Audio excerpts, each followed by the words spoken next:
Alright, so we got a lot of news to cover. We're going to cover the 2 events that just passed, and then we're going to talk about Community Day, but Community Day will be next video. So get ready, we're about to talk about this now.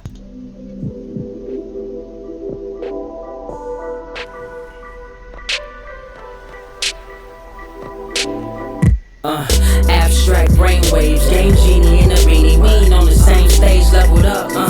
The epitome of technique, can't survive in my current thought. Other yellow hat guy here, back with another video. And let's just get right into it. I am going to start recording my screen, and we're going to talk some Pokemon Go stuff. It's been a minute. I haven't really felt like making a video because some of these events, they've just been just so quick. And they ask a lot from you in a quick amount of time. What do I mean by that? First off, let's pull up the news. We've had a Season of Light research change, right? And in the midst of that, you had the Psychic Spectacular, which came back. And this time, the spin on it was you could Mega Evolve Abra. You get Mega Alakazam and all that, right? Very cool looking Pokemon. Very strong psychic type, so I was happy to participate in that, but they didn't really put that many psychic types out. They made you wait. So while these events are quick, they stretch them out so that, well, I guess if you don't have time to do them right then and there, even if you made time like some of us do, it's like, hey, I can't play every day as hard as I used to, but I'll pick a day to do it. If it's the first day, the stuff is not there like it needs to be. So September 6th to 12th, so it just recently ended. Mega Alakazam. I said Mega Abra, but Mega Alakazam, you'd have that there. Then they had a Deoxys raid day, which Deoxys came back. It is mythical, so you cannot trade it still. The shiny forms of it are available, and I did not get any of those. So that was that event, and we'll go into this steel type event. That's what's happening now. So again, a lot of little stuff, but I'm dusting through it because it's already over. Maybe I can go through my Pokedex and show some recent Pokemon that I caught after I speak on all of this. So we've got this steel event. Not a lot of steel types that I can think of.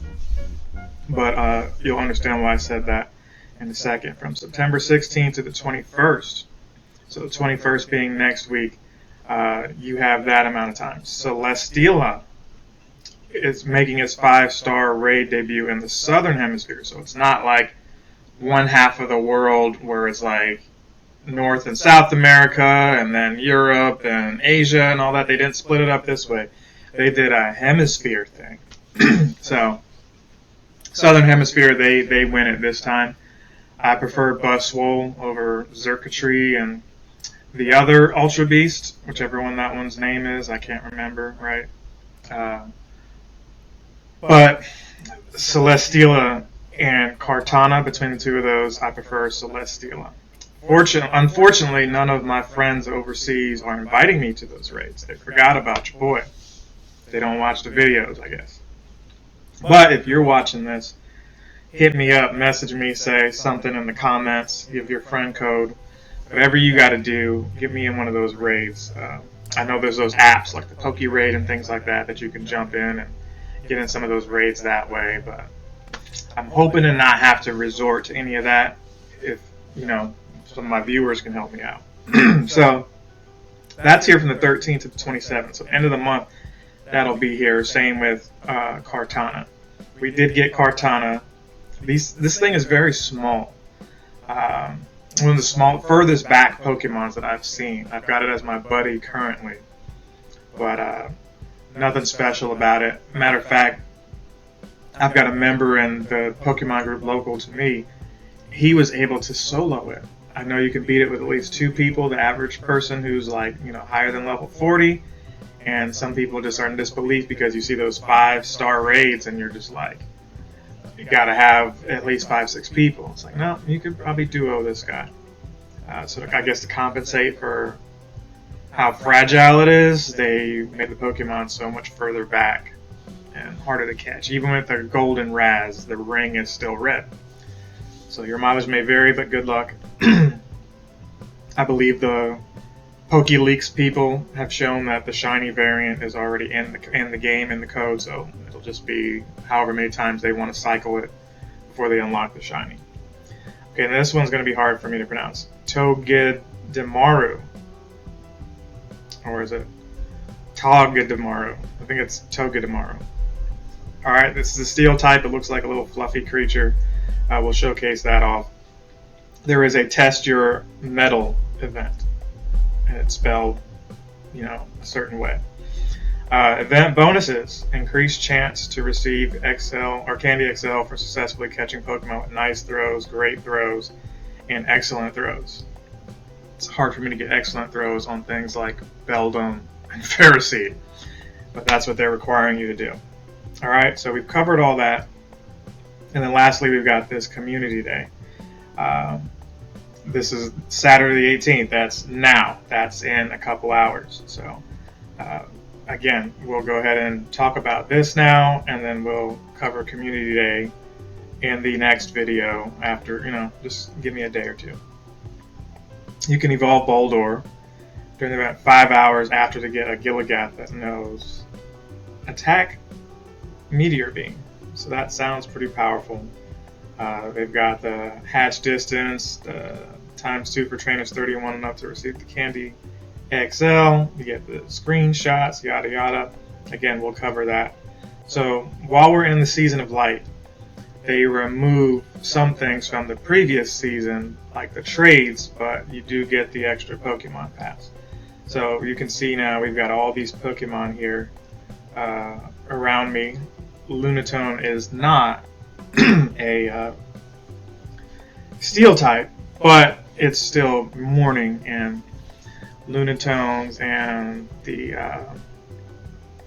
Solrocks, they tend to appear in the mornings around here, which is cute. It's how it should be, honestly. The ghost types at night, those in the morning. Let's see, did anybody? No, see? Here's Kartana here. I'm not interested in doing any more of those, but just for video's sake, I wanted to show that off. I'm sorry, I'm not going to do the raid. I was going to show my buddy, because I have it on my buddy. Look how small that thing is. It could definitely be caught in this net here. So yeah, we're 3 out of 4 Adventure Sync here. We'll probably get this week. We've got 45 kilometers, almost 46. So we might get the elusive 50, depending on how much I'm able to walk today, tomorrow, and Monday morning. I believe it's possible, though. We'll just have to see. Still need a bunch of XP to get to the next level, so that's what's holding me back here. What else are we going to cover? We're going to go into the Pokédex here and see what we've got. So here's Togedemaru, and there's no evolution for it. This one is just a 2-star, but it is an electric and steel type. It looks kind of cutesy, it's got like little spike things on its back. Okay. Fellstinger, I have not seen that move. This one, that's a bug move and not a steel type move. I kind of want to TM it, but we'll leave it alone for now. Here's another one. It's got Wild Charge. It's probably no good. Yeah. So I've got 3 of them so far. I think the first part of the research rewards you with one if you have not been able to go out and get one yourself. So when we go back to the Psychic, there was some Solosis and the Deoxys, but nothing notable here, nothing shiny really. I don't think I got any shinies. I've never evolved this before, the original form, and then recently I did, so this was new to me. It was also a very, very good one, 98 for that. So I was happy to have it. And then the new Pokemon was also Cosmog, so I'd be remiss in not saying that. Cosmog was kind of interesting. So other than that, yeah, I think that's everything. If there was other stuff, I obviously deleted it. But no shinies, nothing like that. The events were so quick, and they force you to kind of piecemeal it out to keep you invested in. Those days are pretty much over for me for now. So we've got a couple eggs hatching, a couple eggs cooking. But yeah, that's everything. That is everything. But I did want to gripe for one thing. They had these boxes here, and for a little bit the boxes were good right before the season switched over, I want to say. They had a training box. One of my favorite boxes. Was cheap. It gave you the item storage, and it gave you the Pokemon storage in addition to a couple other things. And Pokeballs, it was just like, hey, that's the box you want right there. Because those are the two things that they don't really give those to you. You don't get item storage as a reward for like each level that you increase. It would be cool if you did. Like, hey, every 10 levels, item storage. That would be cool for a reward. But instead they're like, nah, you gotta pay for all that. You do have the home to where you can dump off massive amounts of Pokemon. I just did that. If you've been watching my Pokemon Brilliant Diamond playthrough, appreciate you. If you haven't, go check that out. I was able to finally move some Pokemon from here on over. But while I'm on this screen, what I really want to talk about is the pass is available for Rock and Roll, for the Roger and Roller for Community Day. But look here, it's a hatch box. I don't know that that's worth it. Now I know somebody's going to be like, well, it is if you bought them out separately. That's not the point. The point is we've had better boxes for the value. Remember the box that, I don't remember what the name of it, it might have been an Ultra box, but it gave you 19 raid passes and a couple other things. So yeah, you get $1 a pass, you'd spend $20, but this thing was like $14 and some change. So you got 19 passes and a couple other things. That was a better box. That was better for the value, and it's not in here. Let's look at this special box. 1 premium pass, 1 remote raid pass. They give you 2 egg incubators, 2 super incubators. Now maybe you really want incubators, but that to me, $7 is not worth it. And then lastly, let's go into this one here. Ultra box, over $20. Only 3 premium raid passes. Now, they give you 3 remote raid passes, they give you 10 super incubators, but I don't really need 10 super incubators. It would be nice, but they need to up the passes in that. There should be at least 10. Now, you can only carry 3 remote raid passes, but premium passes, there needs to be at least 10 of them in there. 10. I mean, I don't need that many egg incubators and that many super incubators. Like, make up your mind there. Matter of fact, switch it to 3 egg incubators and give me 5 premium passes. It just needs to be more than that. This is a ridiculous box. I've never seen anything more egregious and greedy, in my opinion. Compared to this. Elite TM, 5 lucky eggs. Lucky eggs, I think, are more beneficial to you than the incubators. You do get 5 here. It's only $13.50, and you get 50 Ultra Balls. Again, not a great deal for me, but even that is better than this Ultra box here. I cannot believe they put something like that out. But it is what it is. I mean, you don't have to buy it. I will not. I would advise you not to buy that. Wait for the next boxes to come out. So that said, let's get ready for Community Day. Like, comment, subscribe, share. Hope to see you guys again soon. And I will see you in the next one. Other yellow hat guy. Captain Sensation!